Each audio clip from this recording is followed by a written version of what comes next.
Vamos mergulhar hoje numa das frases mais polêmicas e, sinceramente, mais mal compreendidas do livro do Apocalipse. É uma passagem que, à primeira vista, soa como um ataque direto. Mas e se ela, na verdade, revelar algo surpreendente sobre identidade e honra lá no comecinho do cristianismo? Vamos investigar esse mistério juntos.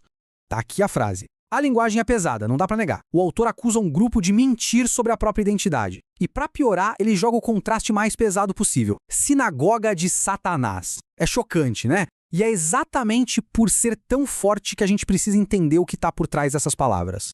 E é isso que nos traz a nossa pergunta central. Pensa bem, se a acusação é tão grave, será que isso, de um jeito meio torto, não revela o quão valiosa era essa identidade? Afinal, por que alguém faria um contraste tão extremo com Satanás, a não ser que o título que estava em jogo fosse visto como algo divino, algo honroso? É essa trilha que a gente vai seguir.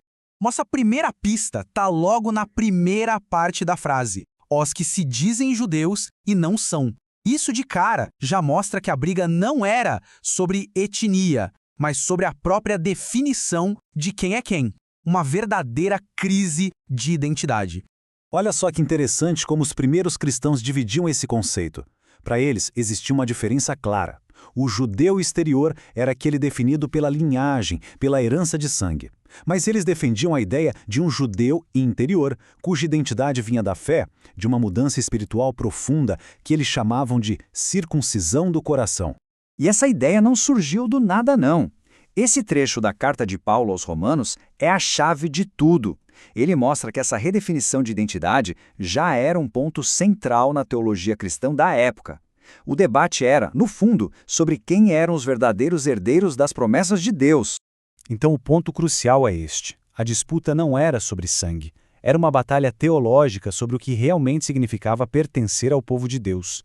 A acusação lá em Apocalipse estava basicamente dizendo que um grupo, mesmo tendo a herança, tinha perdido o direito a essa identidade por ter rejeitado quem os cristãos acreditavam ser o Messias.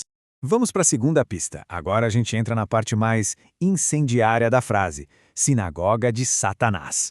Para a gente sentir o impacto disso, primeiro precisamos entender o que a palavra sinagoga realmente significava naquela época. Originalmente, sinagoga era uma palavra nobre, positiva. Significava assembleia, congregação. As comunidades judaicas se viam como a Assembleia de Deus, um título de muito orgulho, de santidade, que representava um propósito divino. Então, por que essa virada de 180 graus? Por que uma inversão tão drástica? Bem, na visão do autor do Apocalipse, aquele grupo específico não estava mais agindo como a Assembleia de Deus. Ao rejeitar o Messias e, segundo ele, até mesmo acusar e ajudar a perseguir os cristãos, eles teriam se alinhado não com Deus, mas com o adversário dele, Satanás. Isso mostra o poder da retórica, sabe? Chamar uma Assembleia de Deus de sinagoga de Satanás era a maior acusação de traição espiritual possível. Era como dizer que eles tinham virado as costas para sua própria razão de existir. Mas olha, isso não era só uma discussão teórica, uma briga de palavras. Tinha um contexto histórico ali, urgente e muito perigoso, que transformava essa disputa de identidade numa questão de vida ou morte. Literalmente. Essa linha do tempo ajuda a gente a visualizar a coisa toda. No começo, os cristãos eram vistos como um grupo dentro do judaísmo e, por isso, tinham uma proteção legal no Império Romano. Eles não precisavam adorar o imperador, por exemplo. Mas, conforme a separação foi aumentando, especialmente depois da destruição do templo, essa proteção começou a ruir. E aqui está o perigo real. Se as sinagogas denunciassem os cristãos para os romanos, dizendo eles não são dos nossos, os cristãos perdiam seu status legal. De uma hora para outra, se tornavam um grupo ilegal. E aí podiam ser perseguidos, presos ou até mortos por se recusarem a adorar o imperador. Ser reconhecido como judeu era literalmente uma questão de sobrevivência. Certo. Agora que a gente juntou todas as peças, a crise de identidade, a inversão de um nome sagrado e o contexto de perseguição, podemos finalmente solucionar o mistério que a gente se propôs a resolver. A primeira coisa que precisa ficar muito clara é: o autor não estava atacando a identidade judaica. Na verdade, era o contrário. Todo o argumento dele dependia do valor que essa identidade tinha. Portanto, a resposta para a nossa pergunta lá do começo é um sonoro sim. A linguagem é tão dura justamente porque todos os envolvidos concordavam que ser um verdadeiro judeu era uma posição de imensa honra.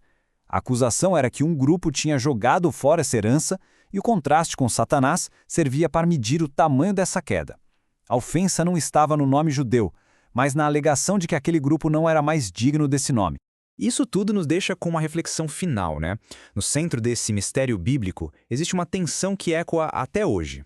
O que de fato define a identidade de alguém? É a herança que a gente recebe ou são as convicções que a gente escolhe abraçar? É uma pergunta que continua nos desafiando.